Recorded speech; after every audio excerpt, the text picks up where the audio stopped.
And most of the Christians are really excited for this program. Yung iba nga, communion service lang umaten ng church.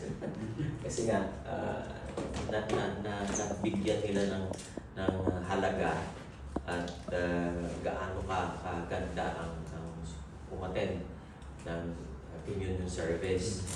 No, parang they value most of that moment. Pero hindi naman yun para sa isang dalaw lang sa church, no? Kundi yun ay isa lang sa pagpunta natin, pagsamba. Ang ating ginagawa lagi linggo-linggo ay ang bigyan ng papuri ang Panginoon. At hindi yung pag nagustuhan lang pagka meron. Ang ganda nga yung mga challenges na nangyayari sa atin eh. Yes. Wala tayong minsan pamasahe, wala tayong pera papunta, pero we really wanted to join the group. Gagawa tayo ng paraan. Yung iba nga, wala pa naman dito, no? Naglalakad. Wala pa naman, ano? Salamat po sa nagsusponsor. Wala pa rito naglalakad. Kasi dati kapag may ganitong gawain, every Christian was excited. Talagang doon pa lang sa pagpunta niya pa lang sa iglesia, talagang excited na siya. May mga plano na siya. No? So it's not the money. Whatever it may cost, he will follow the Lord. Isa po yan sa storya na babasahin natin ngayong umaga. And this story, I know that you already know it. Ito ay ang storya ng babaeng ilang years yun? 12 years na nagkaroon ng ganitong karamdaman. Let us all stand and let us read Luke chapter 8.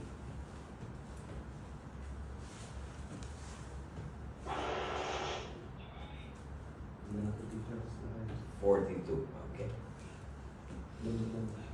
Okay? Ito po sinasabi. 42b. Yung babasahin ko po yun sa baba na, as Jesus was on his way, the crowds almost crushed him. And a woman was there who had been subjected to bleeding for 12 years, but no one could heal her. She came upon behind him and touched the edge of his cloak, and immediately her bleeding stopped. Who touched me? Jesus asked. When they all denied it, Peter said, Master, the people are crowding and pressing against you. But Jesus said, someone touched me. I know the power has gone out from me. Amen. Then the woman, seeing that he could not go unnoticed, came trembling and fell at his feet. In the presence of all the people, he told why he touched him and how she had been instantly healed. Then he said to her, Daughter, your faith has healed you. Go in peace. Pagpalain po ng Panginoon ang ating binasa ngayong umaga at linawin ng Diyos sa atin kung ano man ang gusto niyang iparating sa ating mga isipan at espiritu. Pagpalain ng Panginoon. Hallelujah. Salamat po, Diyos, sa aming binasa ngayong umaga. Truly, your power, your word is extravagant. Awesome, Panginoon, and alive. Lord God, magrema po ang bawat letra, ang bawat titik ng aming binasa ngayong umaga at binabalik namin ng papuri sa iyo sa pangalan ni Jesus. Amen. Amen. Amen. Amen. So let us learn the story from this woman. At alam natin yung story, 12 years. At wala nang pag-asa yun eh. Pero nagtataka naman ako, inabot niya yung 12 years. Buhay pa rin. Oo. Usually, daily experience yan na ikaw ay aagasan. Daily. How could you imagine that? Isang babae na nung dumating nung panahon na siguro wala na siyang pag-asa. Ang pag-asa niya na lang ay ang Panginoon. Ganito ang Diyos eh. Kapag ang talagang pag-asa mo, ibinuhos mo sa Diyos, sa Panginoon, wala ka nang hahanapin pa. Totoong pagtitiwala ang nasa puso ng babae. Totoo yung pagnanasa sa puso ng babae. Diba? Kita nyo. Sabi dyan, this passage is rich with spiritual thoughts, truth about faith, persistence, and Jesus personally care for those who seek Him, for those who really wanting Him to encounter.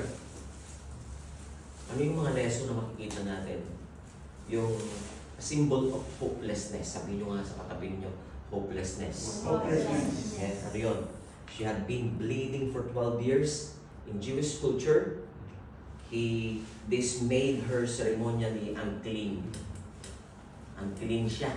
Hindi siya pwedeng lumapit kay Jesus. Dahil hindi nga siya pwedeng umahamadabilo sa mga tao. Ito'y matatagpuan sa atin sa Leviticus 15. Kung babasahin natin yung Leviticus 15, verses 25 to 27, yan, dinidescribe niyan yung spiritually unclean.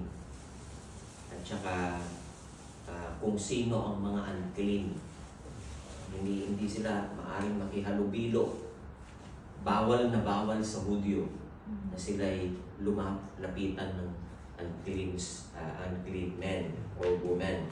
Meaning, she was isolated from society and could not worship in the temple.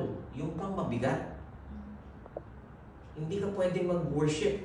So ito yung tao, kapag ka-unclean siya, hindi ka pwedeng mag-worship. Imagine mo, no? Sa panahon na ito, pagka mag-worship tayo, ang gusto natin mag-worship, o kaya ayaw natin